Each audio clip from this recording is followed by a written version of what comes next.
Welcome back. I'm top music attorney, Miss Crystal. We have covered DaBaby recently. There's been some things going on with this artist.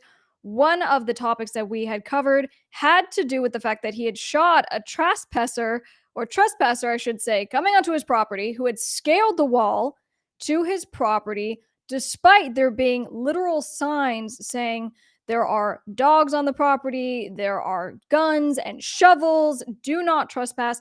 And this person did anyway. And so there were reports that came out that DaBaby himself had shot the trespasser, but this person was essentially okay and just recovering in the hospital. So that's the last update that we did on DaBaby, but there have been new developments. In today's video, we're going to talk about this new surveillance footage that has surfaced from one of DaBaby's first major cases and legal battles where he fatally shot someone. And the surveillance that we're going to be watching in today's video actually shows DaBaby being the aggressor in this particular situation. So we're going to get right into it. Stay tuned, and I'll see you guys in a sec. Hi guys, I'm top music attorney, Miss Crystal. I'm an entertainment attorney, public speaker, and creator of the Top Music Attorney School for artists and record labels. I'm the owner of Dukes Up Records, and most importantly, I'm an independent artist. Don't forget to subscribe and turn on those bell notifications so you don't miss my weekly videos giving you my best tips on the music business, industry news updates, and teaching you how to stay legally protected.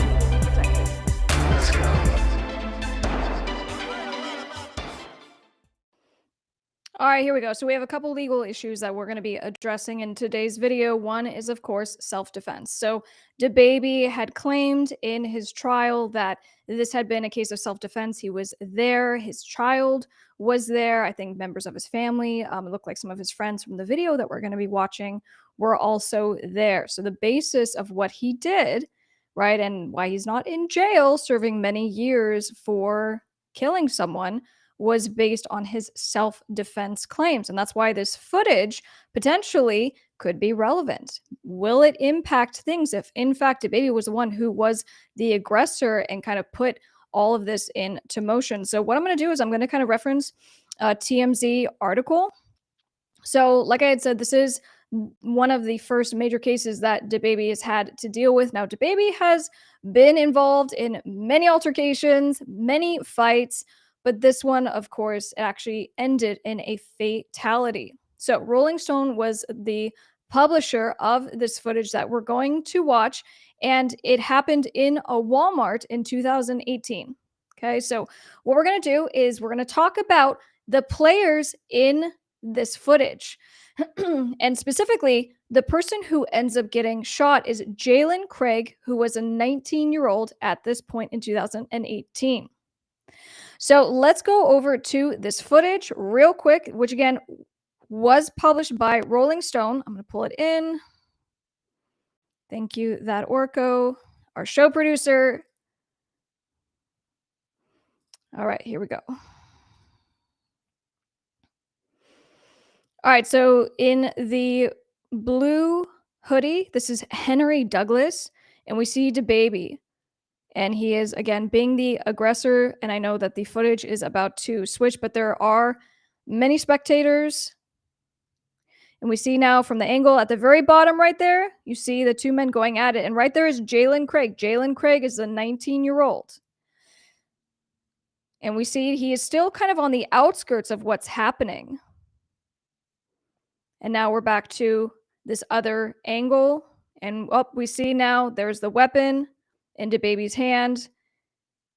And I'm not sure if that's the moment where he actually discharged the firearm.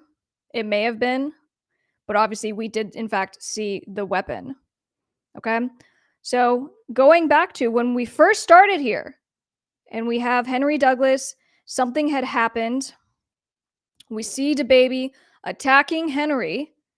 And at this point, the person who ends up getting shot, which is Jaylin, is not involved. He's just kind of on the outskirts. But what allegedly had happened was that Jaylin then got involved and he pulled a weapon. And so what DaBaby has been alleging was that in response to that, because, in response to my life is being threatened, My family is being threatened. I had no choice but to then pull my weapon.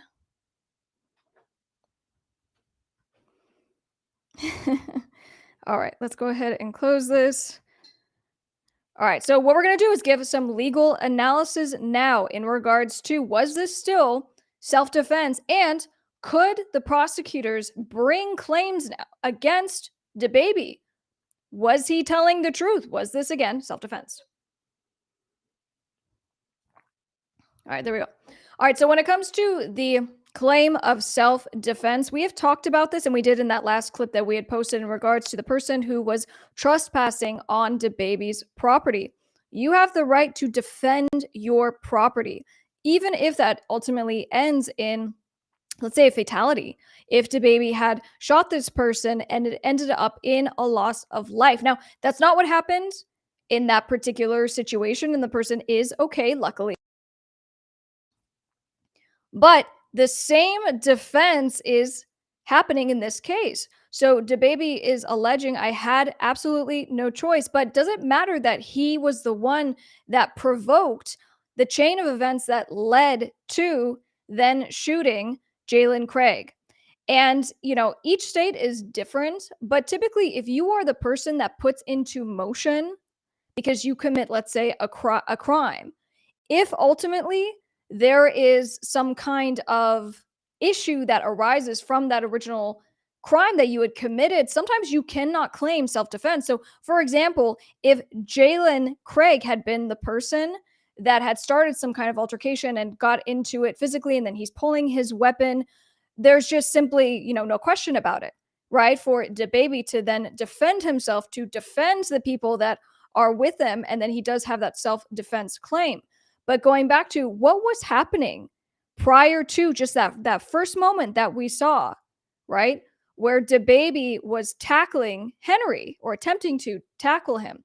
We don't know. So let's pretend for a moment that there had just been an exchange of words and then it became physical at that moment. It doesn't mean that DaBaby is now provoking because, and maybe he was, but that he's actually committed some kind of crime or put into motion something that he can then not later say was self defense. But let's say that there's some creative argument that comes from the prosecution. Well, there is something called double jeopardy. And double jeopardy is a clause in the Fifth Amendment that basically says that you cannot be charged and, sentenced multiple times for substantially the same crime. So this has already been dealt with. There has already been a ruling. So for them to then open the case, there would have to be something new. There would have to be something other than he wasn't actually in self-defense. Because what we saw from the footage, and you guys let me know what you think, having watched that with me, do you think that this was still self-defense? Because Jaylin's involvement at that point for him to then pull the weapon, no one had pulled a weapon as far as we saw. There was obviously a physical altercation that was happening, but Jaylin was the person that pulled the gun. And so it is, of course, it can be argued that DaBaby, in fact, was still acting in self-defense. And even if there wasn't double jeopardy as far as a prohibition on bringing charges again against DaBaby, that he would still have that argument for self-defense. So let's go over to the comments really fast. There was a separation of space where the action broke and DaBaby could have ran away or walked away. Danger was not imminent. Okay. Very interesting perspective on this, right? And is there an obligation, just because someone pulls a gun on you, is there an obligation for you to run away and to try to, lessen the seriousness of the situation? And in that split moment, it's what did you believe? And that becomes a very important part of your argument on self-defense. Did you believe that your life was in jeopardy or the lives of the people around you was in jeopardy? And of course, DaBaby's argument was and would continue to be absolutely. He had pulled his gun and I had but a split second to then react, to which I did. And unfortunately, it caused a fatality. But a very good point. The first rapper that actually killed people. Well, as far as DaBaby kind of getting into trouble and getting into these physical altercations, this was a much more serious one than just some of the other situations that we have heard. But that's why we even did the video and gave analysis on the fact that he had shot someone who was coming onto his property, which could have killed the person, right? So had DaBaby shot this trespasser and the trespasser died, could there be charges brought against DaBaby? Now, the reality is, someone who is injured trespassing could try to bring charges, but will they hold up, right? Because someone has the right to defend their property and to defend themselves. Because, quite frankly, if someone's coming onto your property, breaking in, you don't know what was about to happen. So yeah, guys, this happened November 5th, 2018, and the Walmart was in North Carolina. So each state's laws are a little bit different. But when we are now making these broad allegations having to do with Fifth Amendment and double jeopardy, this is the kind of savings clause, so to speak, for DaBaby. That's right. And if any of you have seen Ashley Judd's movie, Double Jeopardy, I'm going to switch you out real quick. Very nice, Jay. I don't know if you guys have seen that movie, but I definitely miss Ashley Judd.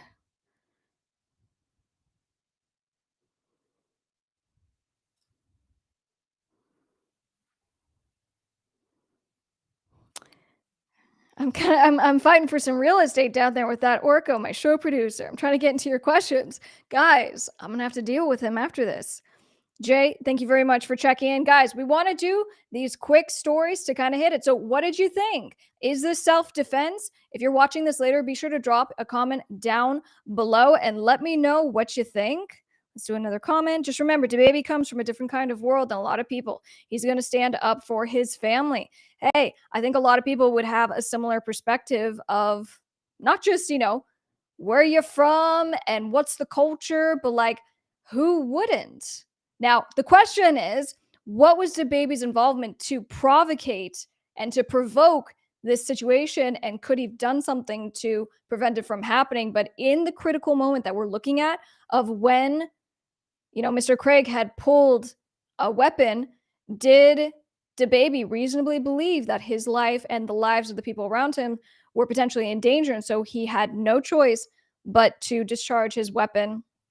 And obviously, we know the outcome of that case and that argument. So guys, that's it for this. Make sure to come follow me on Top Music Attorney. We do kind of these longer form videos here on the channel, but I give you more concise 1-minute summaries on Top Music Attorney social media. If you need help with your music career, I got you. If you need help starting a record label, go to topmusicattorney.com. I have all kinds of free courses for you guys there. I'll see you guys on the next one. I'm Top Music